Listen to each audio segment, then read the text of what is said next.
Are you planning to invest in agricultural land and eventually use it for non-agricultural purposes? Maybe you're thinking of building a house, putting up a commercial establishment, a beach resort, a hotel, or developing it into a residential or commercial subdivision. You might want to know about the Supreme Court case before you buy. Okay? So this is a petition for certiorari and prohibition with application for temporary restraining order and or writ of preliminary injunction under Rule 65 of the Rules of Court, filed by herein petitioner, Chamber of Real Estate and Builders Association or CREBA, seeking to nullify and prohibit the enforcement of certain Department of Agrarian Reform administrative orders for having been issued by the Secretary of Agrarian Reform with grave abuse of discretion amounting to lack or excess of jurisdiction, as some provisions of the aforesaid administrative issuances are illegal and unconstitutional.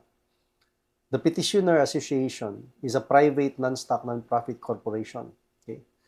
So it is the umbrella organization of some 3,500 private corporations, partnerships, single proprietorships, and individuals directly or indirectly involved in land and housing development, building and infrastructure construction, materials production and supply, and services in the various related fields of engineering, architecture, community planning, and development financing.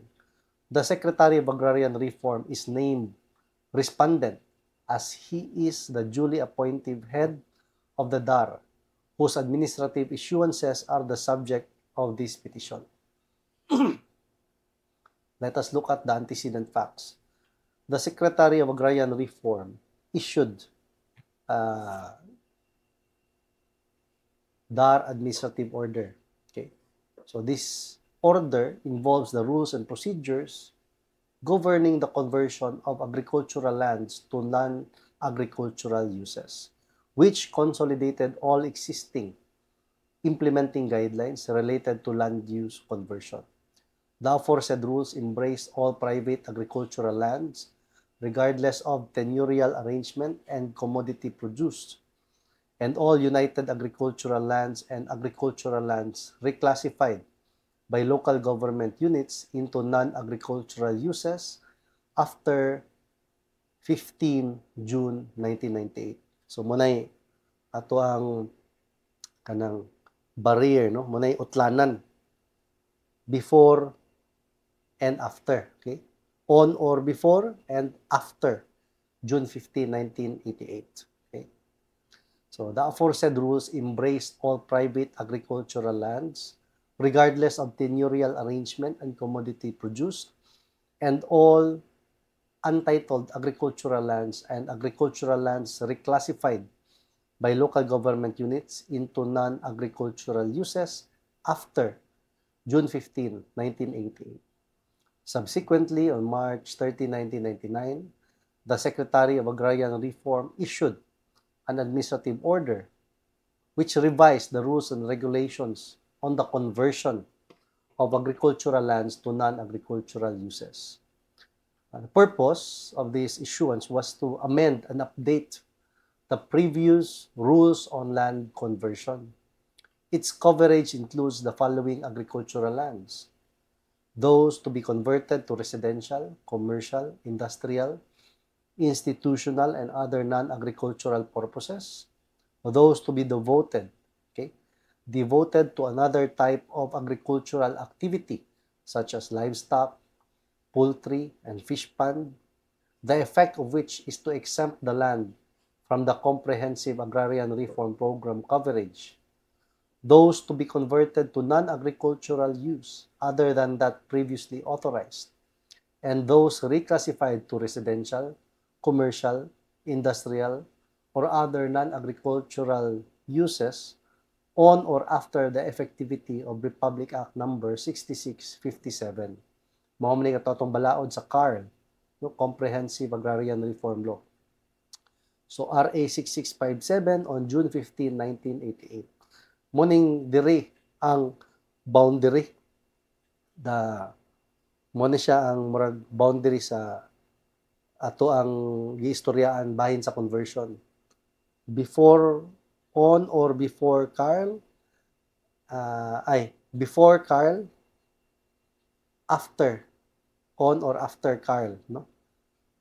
So on or after the effectivity of Republic Act number 6657. So I will correct myself, no? Na katong kanina atong ipasabot nga boundary dili sakto tong on or before June 15, 1988. It is on or after June 15, 1988. Pursuant to Section 20 of the Republic Act number 7160 and other pertinent laws and regulations, and are to be converted to such uses. Okay. So atong boundary is June 15, 1988. On June 15 or after June 15, 1988. Before sa Republic Act number 6657, we treat that differently.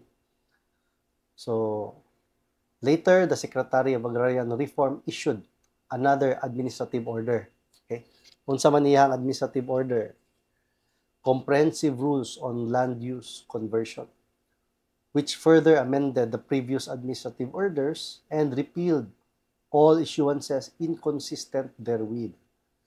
The aforesaid administrative order covers all applications for conversion from agricultural to non-agricultural uses or to another agricultural use. Later, the Secretary of Agrarian Reform amended certain provisions of its order by formulating another order, particularly addressing land conversion in time of exigencies and calamities. To address the unabated conversion of prime agricultural lands for real estate development, the Secretary of Agrarian Reform further issued Memorandum number 88 on 15 April 2008, which temporarily suspended the processing and approval of all land use conversion applications. Gisuspend. By reason thereof, petitioner claims that there is an actual slowdown of housing projects, which in turn aggravated the housing shortage, unemployment, and illegal squatting problems to the substantial prejudice not only of the petitioner and its members, but more so of the whole nation. So, hence, this petition, the issues. In his memorandum, the petitioner posits the following issues. First, whether the DAR Secretary has jurisdiction over lands that have been reclassified as residential, commercial, industrial, or for other non-agricultural uses. Second, whether the DAR Secretary acted in excess of his jurisdiction and gravely abused his discretion by issuing and enforcing this order which seek to regulate reclassified lands. Whether the administrative order as amended violates the local autonomy of local government units, whether the administrative order violates the due process and equal protection clauses of the Constitution. Wait lang ha. Wait siya.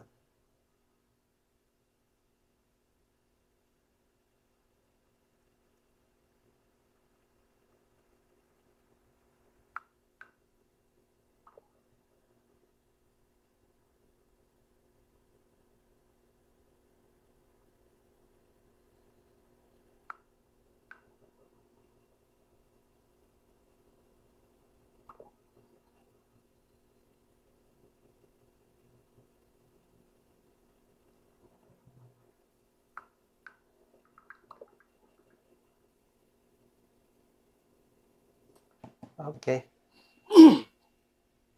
Whether the administrative order violates the due process and equal protection clauses of the Constitution, whether the memorandum is a valid exercise of police power. The subject of the submission that the DAR Secretary gravely abused his discretion is the Administrative Order number 0102 as amended, which states, Section 3, Applicability of Rules.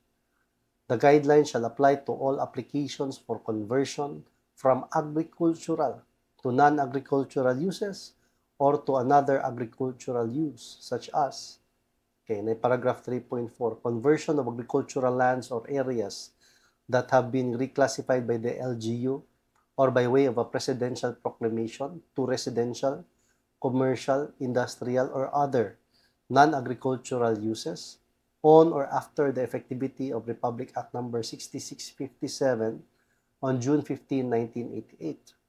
Petitioner holds that under Republic Act number 6657 and Republic Act number 8435, the term agricultural land refers to lands devoted to or suitable for the cultivation of the soil, planting of crops, growing of fruit trees, raising of livestock, poultry or fish, including the harvesting of such farm products and or other farm activities and practices performed by a farmer in conjunction with such farming operations done by a person whether natural or juridical and not classified by the law as mineral, forest, residential, commercial, or industrial land. When the Secretary of Agrarian Reform, however, issued its order, he included in the definition of agricultural lands not reclassified as residential, commercial, industrial, or other non-agricultural uses before 15 June 1988.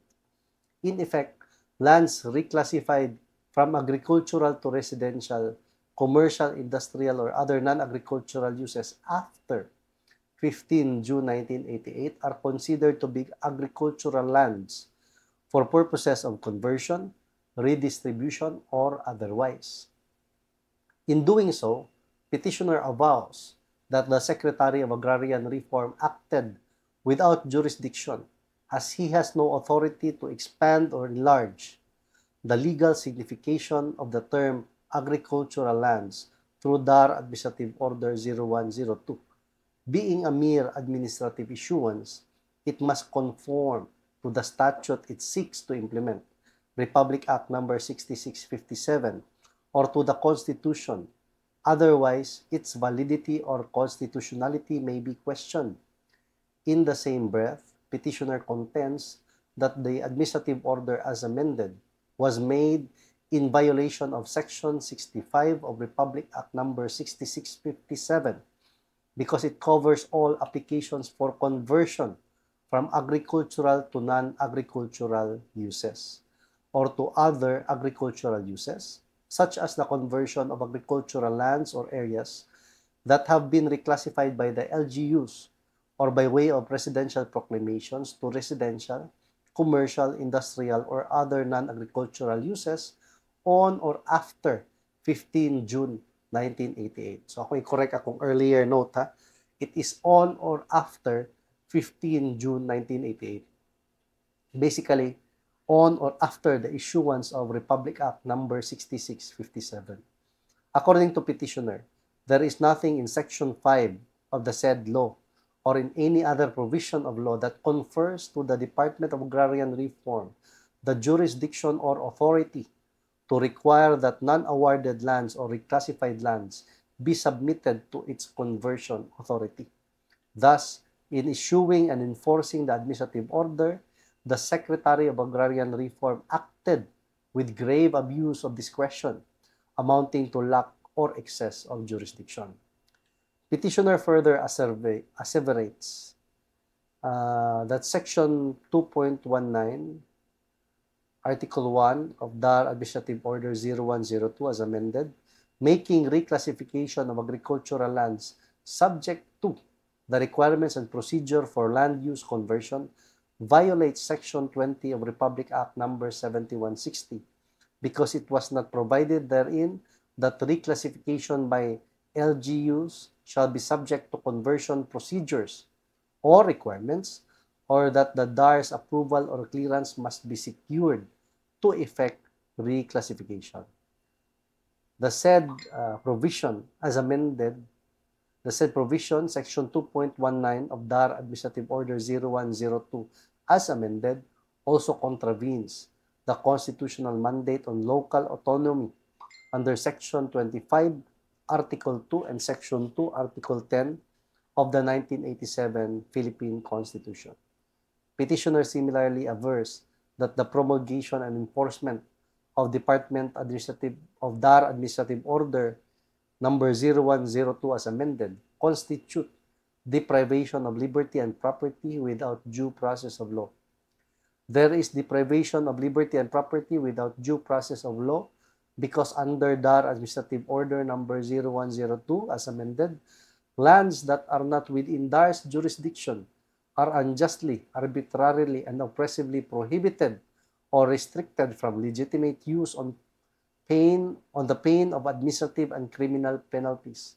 More so, there is discrimination and violation of the Equal Protection Clause of the Constitution because the aforesaid administrative order is patently biased in favor of the peasantry at the expense of all other sectors of society.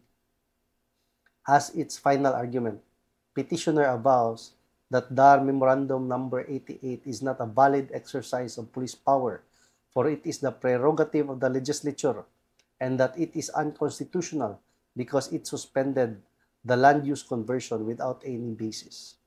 So those were their arguments, no? The petitioner's arguments. The court's ruling. The petition must be dismissed. Kani siya nga basis, kani una nga gi-discuss. This first part of the decision touches on the procedural infirmities of the remedy of the petitioner. Primarily, although this court, the Court of Appeals, and the regional trial courts have concurrent jurisdiction to issue writs of certiorari, prohibition, mandamus, quo warranto, habeas corpus, and injunction, such concurrence does not give the petitioner unrestricted freedom of choice of court forum. In another case, this court made the following pronouncement.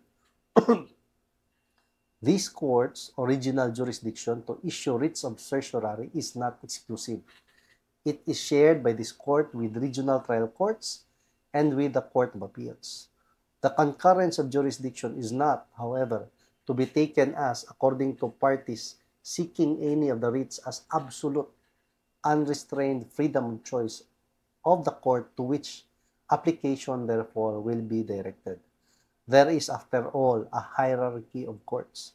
That hierarchy is determinative of the venue of appeals and also serves as a general determinant of the appropriate forum for petitions for the extraordinary writs.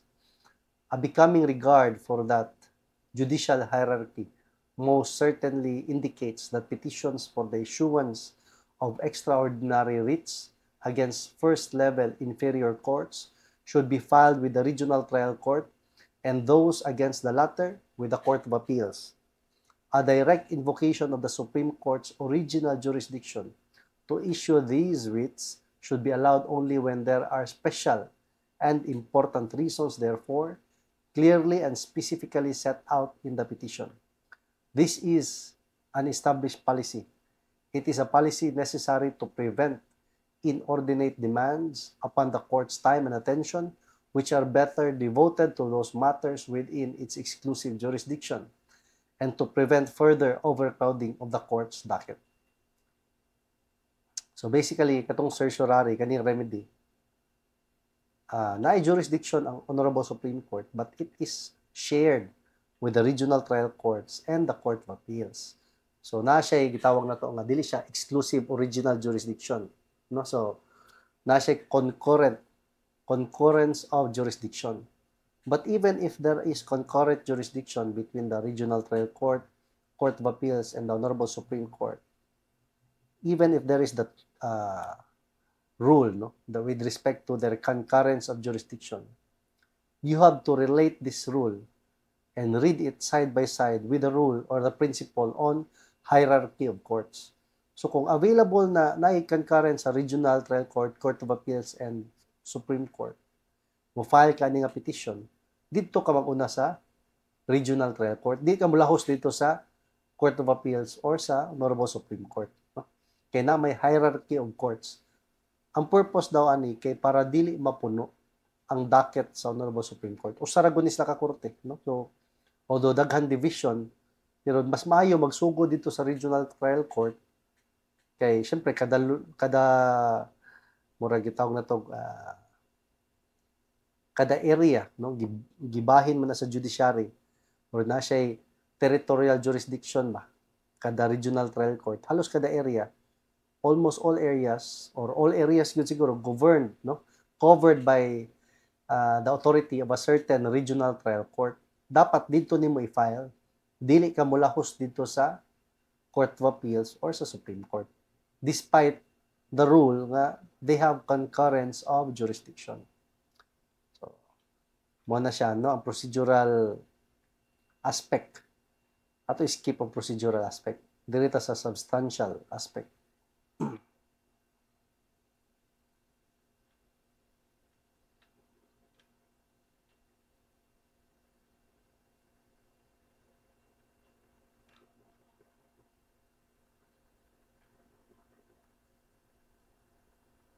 Nara. At any rate, even if the court will set aside procedural infirmities, no, the instant petition should still be dismissed. Ang punto dire na ay procedural infirmities. Maskin piyungan pa ni sa korte, dili i-dismiss ang kaso because of the procedural infirmities. Still, on its substance, the petition should still be dismissed. Ngano? Executive Order number 129-A vested upon the DAR the responsibility of implementing the CARP, no?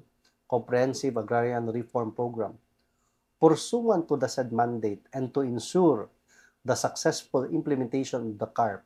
Section 5C of the said Executive Order authorized the DAR to establish and promulgate operational policies, rules and regulations, and priorities for agrarian reform implementation.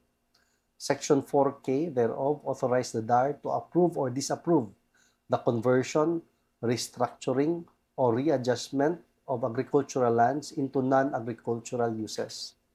Similarly, Section 5L of the same executive order has given the DAR the exclusive authority to approve or disapprove conversion of agricultural lands for residential, commercial, industrial, and other land uses as may be provided for by law.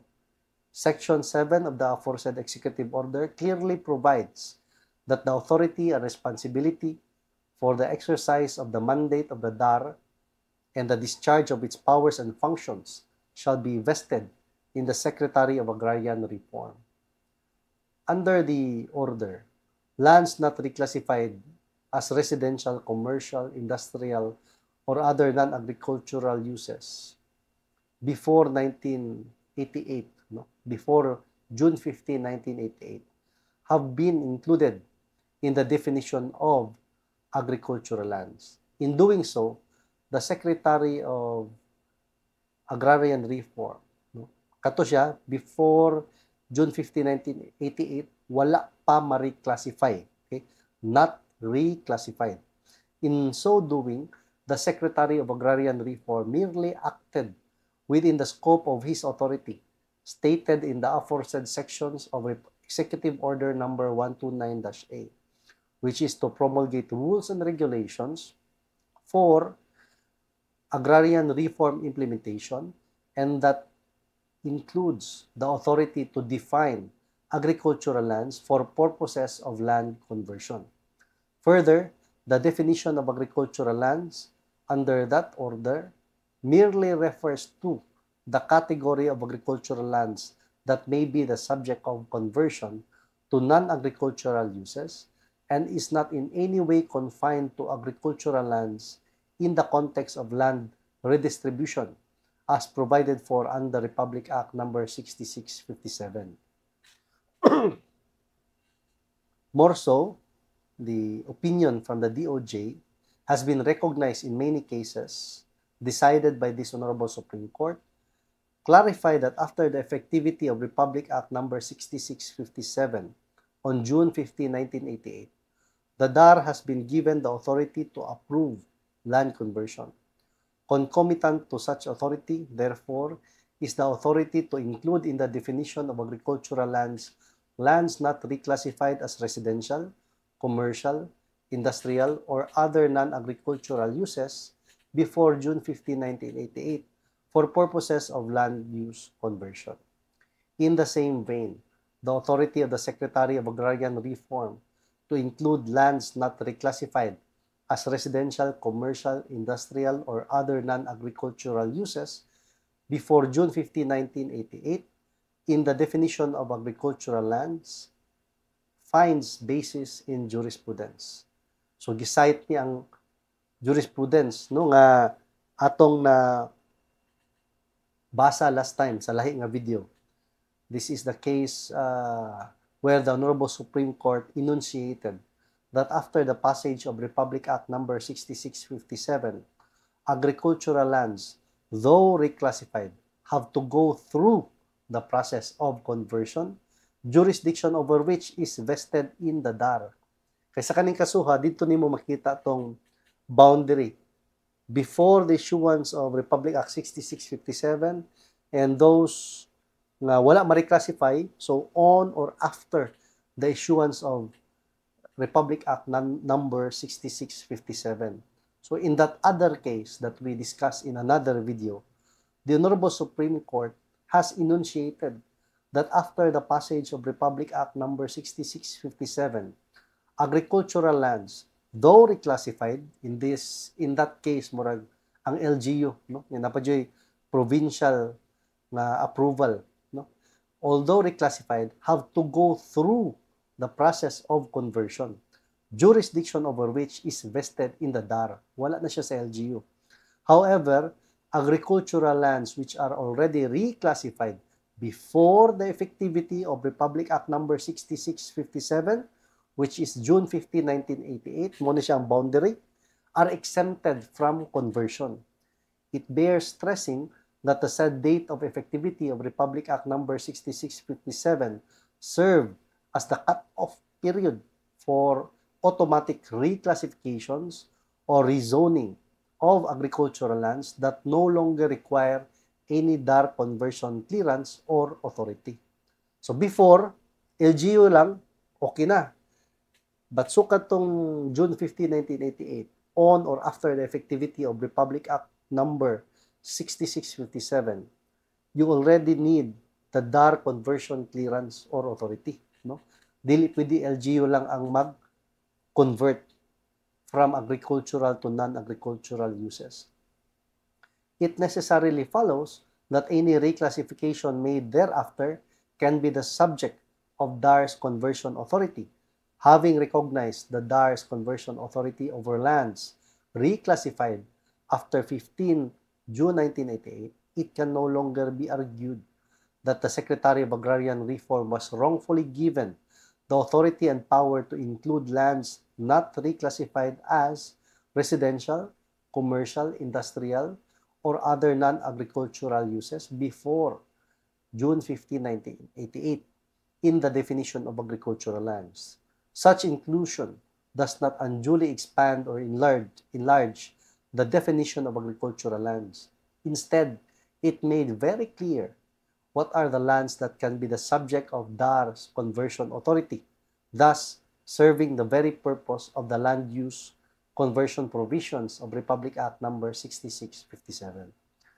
The argument of the petitioner that the administrative order was made in violation of Section 65 of Republic Act number 6657, as it covers even those non-awarded lands and reclassified lands by the LGUs, or by way of presidential proclamations on or after 15 June 1988 is specious. As explained in the opinion of the DOJ, it is true that the DAR's express power over land use conversion provided for under Section 65 of Republic Act number 6657 is limited to cases in which agricultural lands, already awarded have, after 5 years, ceased to be economically feasible and sound for agricultural purposes, or the locality has become urbanized and the land will have a greater economic value for agricultural purposes, or the locality has become urbanized and the land will have a greater economic value for residential, commercial, or industrial purposes. To suggest, however, that these are the only instances that the DAR can require conversion clearances would open a loophole in Republic Act number 6657, which every landowner may use to evade compliance with the Agrarian Reform Program. It should logically follow, therefore, from the said department's express duty and function to execute and enforce the said statute that any reclassification of a private land as residential, commercial, or industrial property on or after the effectivity of Republic Act number 6657 on 15 June 1988 should first be cleared by the DAR. This court held in another case that reclassification of lands does not suffice. Conversion and reclassification differ from each other, no? Differ from each other. Conversion is the act of changing the current use of a piece of agricultural land into some other use as approved by the DAR, while reclassification is the act of specifying how agricultural lands shall be utilized for non-agricultural uses, such as residential, industrial, and commercial, as embodied in the land use plan. No? Usually sa lugar, sa locality na sila gitawag na CLUP, Comprehensive Land Use Plan, subject to the requirements and procedures for a land conversion. Okay? So, dili siya enough na reclassified. Reclassified siya, imo pa dyan siya i-convert. No? In view thereof, a mere reclassification of an agricultural land does not automatically allow a landowner to change its use. He has to undergo the process of conversion before he is permitted to use the agricultural land for other purposes. It is clear from the aforesaid distinction between reclassification and conversion that agricultural lands, though reclassified to residential, commercial, industrial, or other non-agricultural uses, must still undergo the process of conversion before they can be used for the purpose to which they are intended. No? Reclassify, convert. Dili pwede reclassification only. Depende, no? Cut off June 15, 1988, issuance of Republic Act number 6657. Before that, okay na. But on or after the issuance of Republic Act number 6657, mas tako ang trabaho, no? Nevertheless, emphasis must be given to the fact that DAR's conversion authority can only be exercised after the effectivity of Republic Act number 6657 on June 15, 1988. Why? Because that is the legal basis of the authority of the DAR. No? Mo na gahatag nila og authority to resolve or to grant or deny the conversion of agricultural lands.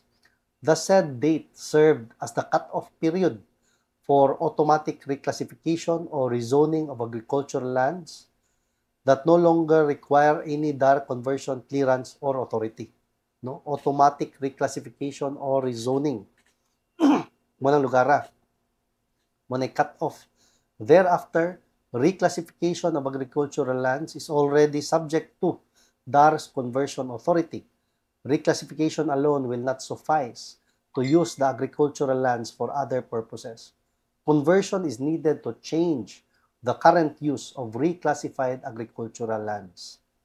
It is of no moment whether the reclassification of agricultural lands to residential, commercial, industrial, or other non-agricultural uses was done by the LGUs or by way of presidential proclamations, because either way, they must still undergo conversion process. No? Moral itong step 1, napay step 2. It bears stressing that the act of reclassifying agricultural lands to non-agricultural uses, simply specifies how agricultural lands shall be utilized for non-agricultural uses and does not automatically convert agricultural lands to non-agricultural uses or for other purposes.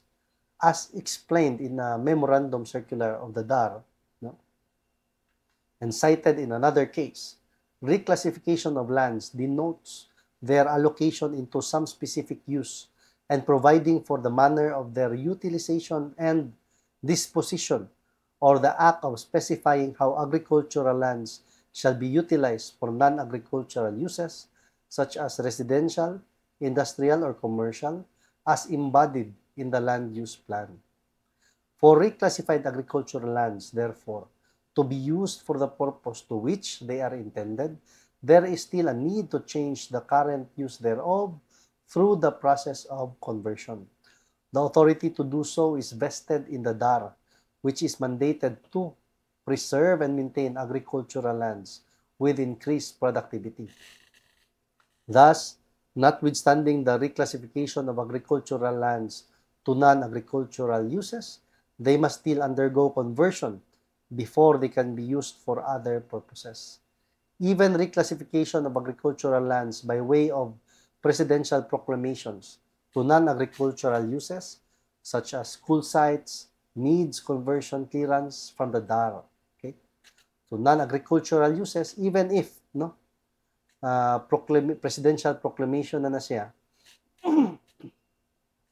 such as school sites, dili na siya ingon nga residential development, dili na ingon nga himuon nga commercial establishments, even kanang eskwelahan, school sites needs conversion clearance from the DAR. We reiterate that reclassification is different from conversion. Reclassification alone will not suffice and does not automatically allow the landowner to change its use. It must still undergo conversion process before the landowner can use such agricultural lands for such purpose. Reclassification of agricultural lands is one thing, conversion is another. Agricultural lands that are reclassified to non-agricultural uses do not ipso facto, do not automatically allow the landowner thereof to use the same for such purpose. Stated differently, despite having reclassified into school sites, the landowner of such reclassified agricultural lands must apply for conversion before the Department of Agrarian Reform in order to use the same for the said purpose. Any reclassification, therefore, of agricultural lands to residential, commercial, industrial, or other non-agricultural uses, either by the LGUs or by way of presidential proclamations, enacted on or after June 15, 1988, must undergo the process of conversion despite having undergone reclassification before agricultural lands may be used for other purposes. It is different, however, when through presidential proclamations, public agricultural lands have been reserved in whole or in part for public use or purpose, like public school, because in such a case, conversion is no longer necessary. As held in another case, only a positive act of the President is needed to segregate or reserve a piece of land of the public domain for a public purpose. As such, reservation of public agricultural lands for public use or purpose, in effect, converted the same to such use without undergoing any conversion process, and that they must be actually, directly, and exclusively used for such public purpose for which they have been reserved. Otherwise, they will be segregated from the reservations and transferred to the DAR for distribution to qualified beneficiaries under the CARP. More so, public agricultural lands already reserved for public use or purpose no longer form part of the alienable and disposable lands of the public domain suitable for agriculture. Hence, they are outside the coverage of the CARP, and it logically follows that they are also beyond the conversion authority of the DAR. Clearly, from the foregoing, the Secretary of Agrarian Reform did not act without jurisdiction or in excess of jurisdiction or with grave abuse of discretion amounting to lack or excess of jurisdiction in, first, including lands not reclassified as residential, commercial, industrial, or other non-agricultural uses before 15 June 1988, in the definition of agricultural lands under the administrative orders, and issuing and enforcing the administrative order subjecting to DAR's jurisdiction for conversion lands which had already been reclassified as residential, commercial, industrial, or for other non-agricultural uses on or after June 15, 1988. Similarly, the same administrative order providing the reclassification of agricultural lands by LGUs shall be subject to the requirements of land use conversion procedure, or that DAR's approval or clearance must be secured to effect reclassification, did not violate the autonomy of the LGUs. No? So, naay administrative order providing that the reclassification of agricultural lands by LGUs shall be subject to the requirements of land use conversion procedure, or DAR's approval or clearance must be secured to effect reclassification. So this is not violative of the autonomy of the LGUs.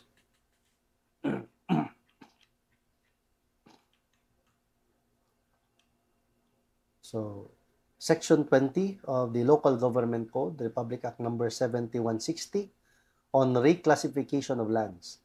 A city or municipality may, through an ordinance passed by the Sanggunian, after conducting public hearings for the purpose, authorize the reclassification of agricultural lands and provide for the manner of their utilization or disposition in the following cases. First, when the land ceases to be economically feasible and sound for agricultural purposes as determined by the Department of Agriculture.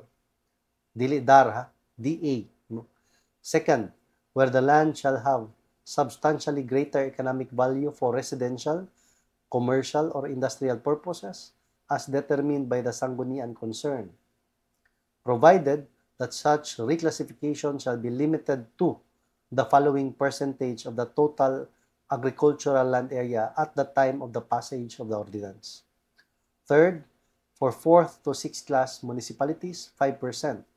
Provided further that the agricultural lands distributed to agrarian reform beneficiaries pursuant to RA 6657 or the CARL shall not be affected by the said reclassification, and the conversion of such lands into other purposes shall be governed by Republic Act 6657, Section 65. Nothing in this section shall be construed as repealing, amending, or modifying in any manner the provisions of Republic Act Number 6657. The aforequoted provisions of the law show that the power of the LGUs to reclassify the agricultural lands is not absolute.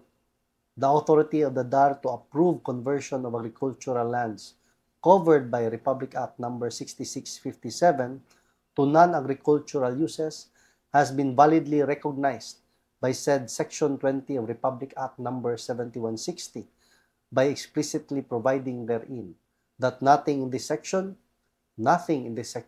shall be construed as repealing or modifying in any manner the provisions of Republic Act Number 6657.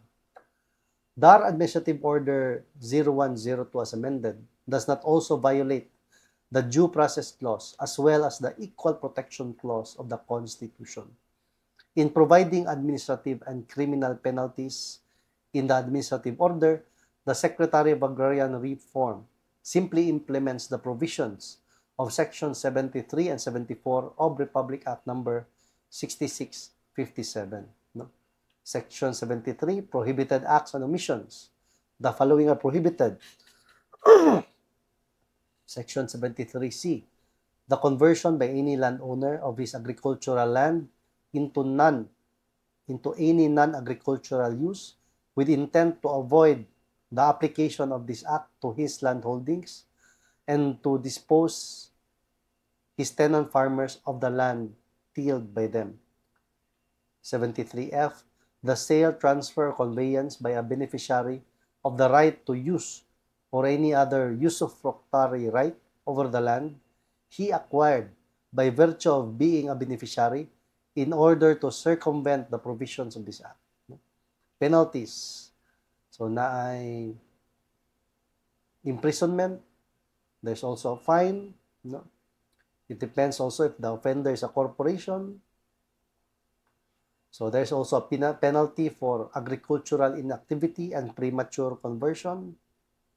So, okay. Contrary to petitioner's assertions, the administrative and criminal penalties provided for under the administrative order are imposed upon the illegal or premature conversion of lands within the DAR's jurisdiction. Lands not classified or lands not reclassified as residential, commercial, industrial, or for other non-agricultural uses before June 15, 1988.